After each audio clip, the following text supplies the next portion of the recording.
ሰላም እንደምን አላችሁ? ዛሬ በአዲስ ቶክን መጥቻለሁ። አንድ ብዙ ያልተወራለት ጥሩ የሚመስል ቶክን አለ። ብዙ ጊዜ ሰዎች እኛ የምንመለከተው ምንድነው ቫይራል የወጣ ሰዎች የሚያወሩለት ወይ ማስታወቂያ የሚሰሩለትን ቶክን ነው የምናወራው፣ ወይ ደግሞ ፈጣሪዎቹ በጣም ተጽዕኖ ፈጣሪ የሆኑ ሰዎች ብለን ነው የምናስበው።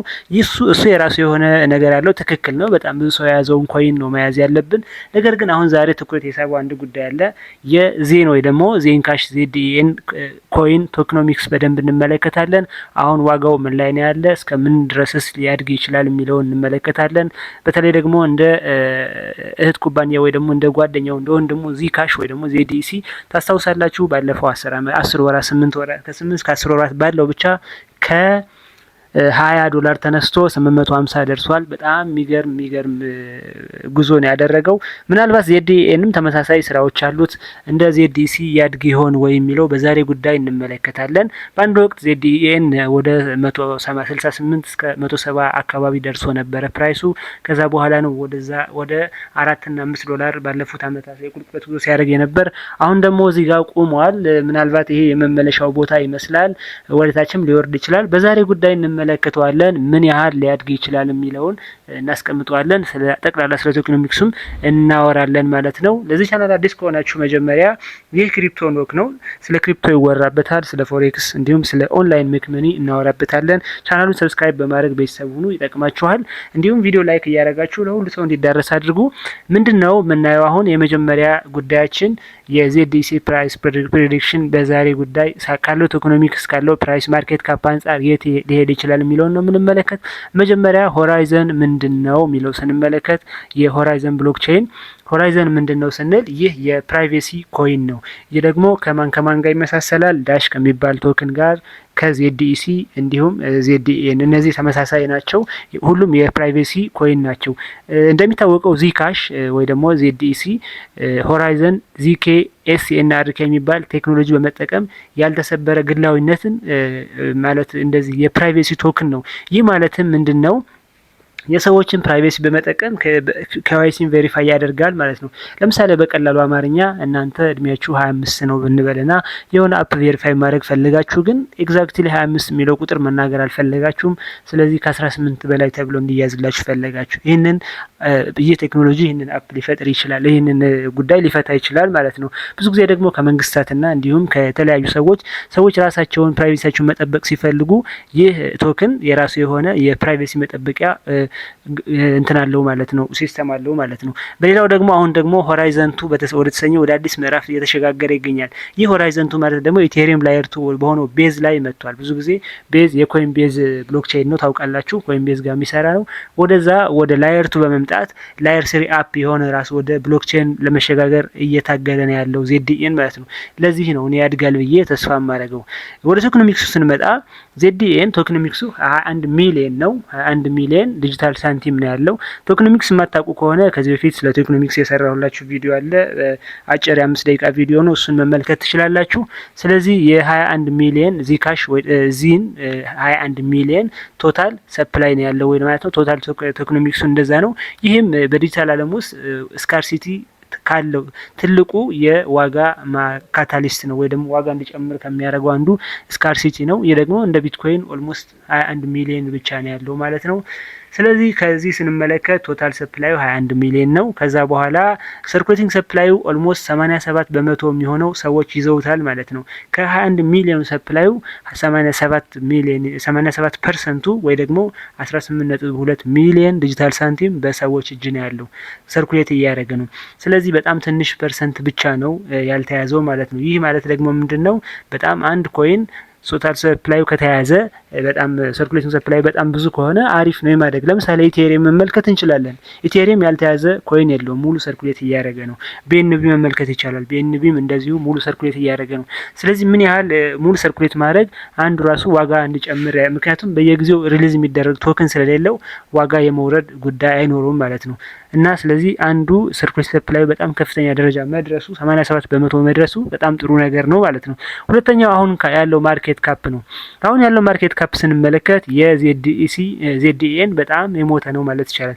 75 ሚሊዮን እስከ 100 ሚሊዮን የሚሆን ነው ከፍና ዝቅ ሲል ማርኬት ካፑ ማለት ነው። አሁን ያለው ማርኬት ካፕ ይህ ማለት በጣም ትንሽ ነው። ስለዚህ ኢቭን እንኳን ይሄን አሁን 7 ቢሊዮን ለመግባት 10x እንኳን ቢያድግ 7 ቢሊዮን እስከ 10 ቢሊዮን ቢደርስ ይህም ማለት ባለፈው ታስታውሳላችሁ ባለፈው ወራት አካባቢ ኢቭን 25-30 ሁሉ ደርሶ ነበር። አሁን ካለበት ስንት ማለት ነው? ወደ 7-8x ማለት ነው። ስለዚህ ይህ ማለት ሎወር ማርኬት ካፕ ነው ያለው፣ ገና የማደግ ፖቴንሻል አለው ማለት ነው። ትልቅ ማርኬት ካፕ ካለው የማደግ እድሉ ትንሽ ነው የሚሆነው። ምክንያቱም ለምሳሌ በሀገራት ደረጃ እንኳን ስንመለከተው አሁን በደንብ ቢሰራ የመሰልጠን የማደግ በጣም ብዙ ካፒታል የማምጣት እድገት ያለው አፍሪካ ወይስ አሜሪካ? አውሮፓ በጣም አድገው ትንሽ ነው እድገት ሲያስመዘግቡ ራሱ 1% 2% ምናምን ነው። የኛ 10-20 ሊሆን ይችላል። ስለዚህ እንደዚህ አይነት ትንሽ ገና ያላደጉ ቶክኖች ነው ማርኬት ካፓቸው ትንሽ የሆኑ ኮይኖች ይጠቅማሉ ለማለት ነው።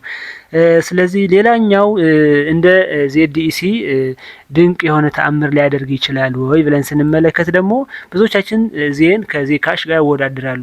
እስቲ ዜካሽን ታሪክ ወይ ደግሞ የዜድኢሲ ታሪክን እንደማሳያ እንውሰድ። ዜድካሽ ባለፈው ወራት ኢቭን 18-20 ገብቶ ነበረ ባለፉት 8-7 ወራት በፊት ማለት ነው። ነገር ግን በጣም በሚገርም ሁኔታ ብቻ ከዚህ ከ20 እና 30 ዶላር ተነስቶ ነው አሁን 850 እየተፈጠረ ያለው። ምንድነው የተፈጠረው ብለን ስንመለከት ምንድነው የዜድሲ ዋጋ እንደዚህ ከወረደበት? በእርግጥ ዜድሲ ከዚህ በፊት 5000 ምናምን ዋጋ የነበረው ኮይን ነው። በጣም ወርዶ ነበረ። አሁን ደግሞ እንደገና እያንሰራራ ነው ያለው እና ለምንድነው ይሄ ነገር የተፈጠረው ብለን ስንመለከት ዜድሲ ወይ ደግሞ ዚካሽ ዜድኢኤን ምን እየሆነ ነው ማለት ነው? የመጀመሪያ ሰዎች የግላዊነት ፍላጎት መጨመር፣ ገበያው እንደገና የፕራይቬሲ ኮይኖች ጥቅም ስለተረዱ ከዚህ በፊት መጀመሪያ አካባቢ በሃይፕ ወጥቶ ነበር። ከዛ በኋላ የሰዎች የፕራይቬሲ ቶክኖችን ጥቅም አልተረዱም ነበር። አሁን ግን የፕራይቬሲ ቶክኖች ዋጋ ሰዎች እየፈለጓቸው ሲመጡ በጣም እነዚህ እያደጉ ነው ያሉ ማለት ነው። ሁለተኛው ደግሞ የሼልድ ፑል እድገት ማለት ነው። ባለሀብቶች ዜድኢሲን ገዝተው ወደ ሚስጥራዊ ካዝናዎች ወይ ደግሞ ወደ ዋሌቶች እያዞሩ እንደሆነ ስለታወቀ በጣም ትልልቅ እንደ ሰዎችም እየገዙት እንደሆነ ስለነበር ነው ዋጋ እንዲወጣ ያደርገው። ሌላው የተቋማት ፍላጎት ወይ ደግሞ ግራሲስ ኢቲኤፍ ይባላል። ይህ የኢቲኤፍ ዜድካሽ ስፖት ኢቲኤፍ ማመልከቻ ማቅረቡ ነው። ይህ ምንድነው? እንደነ ቢትኮይን ኢቲኤፍ እንደነ ኢቴሪየም ኢቲኤፍ ይህ የዜድካሽ ካምፓኒ የራሱ የሆነ ኢቲኤፍ ኢንጀክት ለማድረግ እንትን ስላለና ይህንን ተስፋ በማድረግ ነው ሰዎች እንትን ያሉት። ሌላው ምንድነው?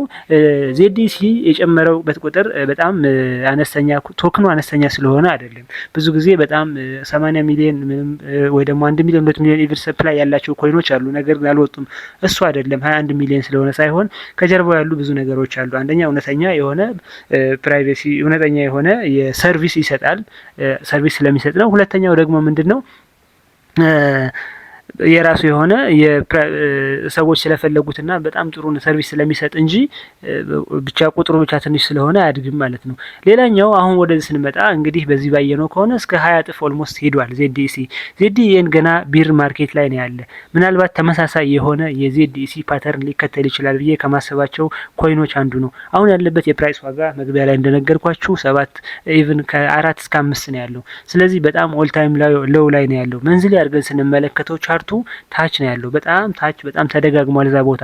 ምናልባት አሁን 4 ብር 5 ብር ነው ያለው። አሁን ብትገዙት ሊወርድ የሚችለው አትሊስት ከ3 ሊወርድ ይችላል። ከ3 ዶላር የመውረድ እድል ሊኖረው ይችላል ማለት ነው። ነገር ግን ምንድነው በጣም የመውጣት ቻንስ ደግሞ አለው። ሲወጣ ደግሞ ኢቭን 50-60 በቀላሉ ሊደርስ ይችላል ማለት ነው። ስለዚህ የዜድኢሲ ተመሳሳይ ብሉሽ ፓተርን ይከተላል ብዬ ከማስብባቸው ዋና ምክንያቶች ምንድነው? አንዱ በጣም ዝቅተኛ ማርኬት ካፕ በመኖሩ ነው። ከ75 እስከ 100 ሚሊዮን ዶላር ማርኬት ካፕ ነው ያለው። ይሄ ደግሞ በጣም ዝቅተኛ ነው ማለት ይቻላል። ስለዚህ ዜድኢሲ 1 ቢሊዮን ወይ ከ7 ቢሊዮን እስከ 10 ቢሊዮን የመግባት ማርኬት ካፕ የመግባት በጣም ቀላል ነው። ሌላው ዚካሽ ያመጣው ተጽዕኖ ነው። ዚካሽ ተመሳሳይ ኮይን ስለሆኑ ተመሳሳይ ሰርቪስ ስለሚሰጡ ብዙም ያመሳስላቸው ነገር ስላለ ይሄንንም ይወጣል ብለው ሰዎች ተስፋ ስለሚያደርጉበት ሊገዙት ይችላሉ ብዬ አስባለሁ። ሌላኛው ሶስተኛው ምክንያት ደግሞ ሆራይዘን ላየር 2 የሚባል አዲስ ሲስተም በመፍጠሩ ነው። ይህም የኤል3 ወይ ደግሞ ላየር 3 ኢቴሪየም ቤዝ ብሎክቼን ላይ ላየር 3 አፕ ቼን የራሱ ዝግጅት እየፈጠረ ነው። የራሱ አፕ የራሱ ብሎክቼን ለመሆን ማለት። ስለዚህ ይህ ደግሞ በጣም ብዙ ሰርቪሶች እንዲሰጡ እና ብዙ ነገሮች እንዲሰሩ ስለሚያደርግ ዜን ልክ እንደ ዚካሽ ወይ ደግሞ እንደ ዜድኢሲ ሊወጣ ይችላል ብዬ አስባለሁ። ስለዚህ ምንድነው ሊወጣል ብዬ አስባለሁ ማለት ነው ይሄኛው። እነኚህ ምክንያቶች ይህ ነገር በእነዚህ ዋና ምክንያቶች ሊወጣ ይችላል ብዬ አስባለሁ። ይህ የኔ ግል አመለካከት ነው። ነገር ግን ሊታሰብባት የሚገባ ጉዳይ ደግሞ አለ። ዜድኢኤን በራሱ የዜድሲ እድገት በራሱ ወደ ዜድኢኤን አይዛመድም። ሁሉም የራሳቸው የሆነ እንትን አላቸው፣ ሰርቪስ አላቸው። ሁሉም የራሳቸው የሆነ ቶክኖሚክስ አላቸው። ነገር ግን የሚመሳሰላቸው ነገር ስላለ ያኛው መውጣት ለዚህኛውም ደግሞ የፕራይቬሲ ኮይን ጊዜ በመድረሱ ይህንን ነገር ሊያድግ ይችላል። ሌላው የትሬዲንግ ቮሊዩም ጉዳይ ነው። አሁን ያለው ትሬዲንግ ቮሊዩም በጣም ትንሽ ነው። የዜድኢኤን ግን በጣም ከፍ ሲል በጣም ሊወጣ እንደሚችል ግልጽ ነው። በእርግጠኝነት ያከስራል ብዬ አላምንም። እናንተ የራሳችሁ ሀሳብ አስተያየታችሁ ትወስዳላችሁ። እንደ ማጠቃለያ ዜድኢኤን ወይ ደግሞ ሆራይዘን በጠንካራ ቴክኖሎጂ ላይ በጠንካራ ቴክኖሎጂ መሰረትና በጣም ብርቅ የሆነ ቶክኖሚክስ ያለው ኮይን የቆመ ኮይን ነው። የወደፊት ጠፈንታ በዋናነት የሚወሰነው አዳዲስ ተቋማዊ ፍላጎቶችና ቴክኖሎጂዎች ወይ ደግሞ ይህንን ነገር ራሱ ኢቭን ቶክኑ ወይ ደግሞ መስራቾቹ ይህንን ዋጋ ለማነሳሳት የሚሰሩ ቴክኖሎጂ እንዳለ ሆኖ ነገር ግን በጣም ጥሩ የሚባል ቶክን ነው። እናንተ ፖርትፎሊዮ ዋሌታችሁ ላይ መኖር ያለበት ቶክን ነው ብዬ አስባለሁ። ይህ የፋይናንስ ምክር አይደለም። ይህ ያው የራሳችሁ ሁል ጊዜ የራሳችሁ ክሪፕቶ በጣም ተለዋዋጭና በጣም ሀይ እና አፕ እና ዳውን ያለው ብዙ ገንዘብ የሚሰራበት ብዙ ሰው ድሃ የሚሆንበት ፕላትፎርም ነው ወይ ደግሞ ሲስተም ነው። ስለዚህ ይህንን ሁል ጊዜ የራሳችሁን ሪሰርች አድርጉ። ትክክለኛ ሪስክ ማኔጅመንት መጠቀም አለባችሁ። ለዛሬ ያለኝ የዜድኢኤን ትንታኔ ይሄ ነው። እናንተ ስንት ጠብቁታላችሁ? ምናልባት እኔ 50 ድረስ ጠብቀዋለሁ። 50 እስከ 60 ድረስ ይወጣል የሚል እምነት አለኝ። አሁን ካለበት 10x ጠብቀዋለሁ። እናንተ ምን ትላላችሁ? ሀሳብ አስተያየታችሁ አስቀምጡልኝ።